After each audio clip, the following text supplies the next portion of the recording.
Okay, maikling video para sa episode na to. Makukuha natin ay isang Chubbies na swim shorts, yan. Ito, size large.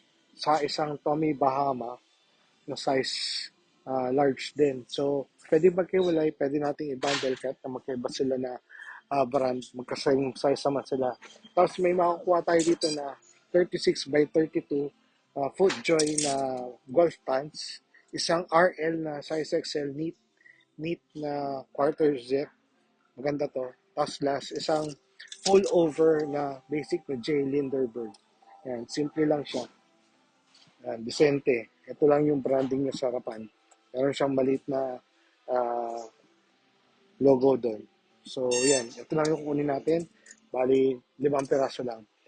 Maglilipot pa tayo, pero feeling ko yan lang yung nata natin siya ngayon dito.